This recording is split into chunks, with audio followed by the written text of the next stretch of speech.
फिलिस्तीन और इजराइल के बीच गतिरोध थमने का नाम नहीं ले रहा है। हफ्तों तनाव के बाद पिछले शुक्रवार यानी अलविदा के जुमे के दिन इजरायली सेना और फिलिस्तीनियों के बीच हिंसक झड़प हुई।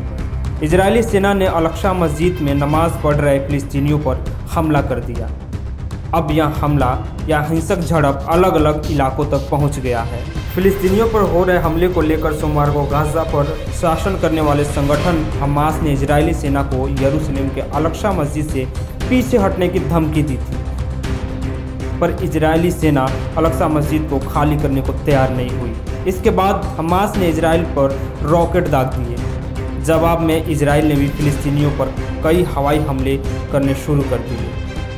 अंतर्राष्ट्रीय समुदाय के शांति की अपील के बाद भी इजराइल लगातार 5 दिनों से फिलिस्तीनियों को टारगेट बनाकर हमले कर रहा है। फिलिस्तीन चिकित्सा अधिकारियों के अनुसार सोमवार से लेकर अभी तक गजा में कम से कम 132 लोगों की मौत हो चुकी है, जिसमें 32 बच्चे और 21 महिलाएं शामिल हैं। वहीं लगभग 1000 से ज़्यादा लोग घायल हुए हैं। दोनों देशों के बीच संघर्ष को लेकर दुनिया विभाजित होती दिख रही है। कोई इजराइल का साथ खड़ा हो रहा है तो कोई फिलिस्तीन का समर्थन कर रहा है। कई दुश्मन दोस्त बनते नजर आ रहे हैं, भूलकर कल की बातें गले मिल रहे हैं। दोस्ती की नई दास्तान लिखी जा रही है, भूले बिसरे दोस्त याद आने लगे हैं। चीन और इजराइल में नज़दीकियाँ बढ़ती नजर आ रही है। वहीं अमेरिका इजराइल के साथ खड़ा हो रहा है। कभी कट्टर दुश्मन रहे यूएई इजराइल से हाथ मिला रहा है। कहीं ऐसा तो नहीं ये दोस्ती तीसरे विश्व युद्ध की पटकथा लिखते, कहीं ऐसा तो नहीं ये दोस्ती दुनिया को युद्ध में झोंकते, कहीं ऐसा तो नहीं ये दोस्ती दुनिया को अंधकार में धकेल दी, कहीं ऐसा तो नहीं ये दोस्ती फिलिस्तीन और इजराइल का साथ देने से ज़्यादा बदले की भावना लिए हो, कहीं ऐसा तो ये दोस्ती विश्व शक्ति बनने की हो। अपराध पर रोक लगाने के बजाय क्यों ना दुश्मनी साधा जाए।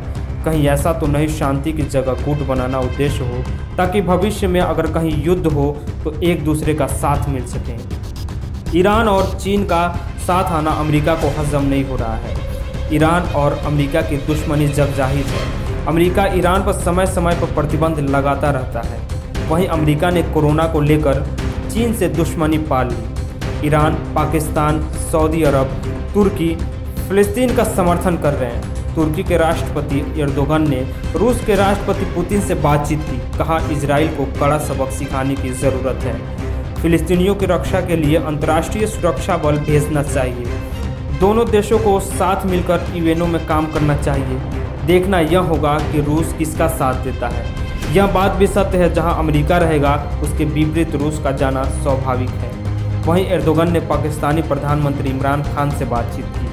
दोनों देशों ने फिलिस्तीन के साथ या फिलिस्तीन के प्रति अपनी एकजुटता जाहिर किया।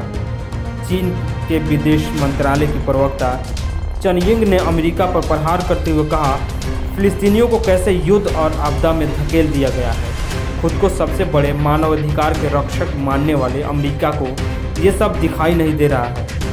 सुरक्षा परिषद की बैठक को लेकर अमेरिका के दखल के कारण टाल दिया गया है। 14 तारीख को होने वाली बैठक अब 16 मई तक के लिए स्थगित कर दी गई। अब अमेरिका ऐसा क्यों कर रहा है जब तनाव बहुत ज़्यादा है, खूनी संघर्ष जारी है। वहीं सऊदी अरब ने भी इसे फिलिस्तीनियों के प्रति जघन्य अपराध बताया है।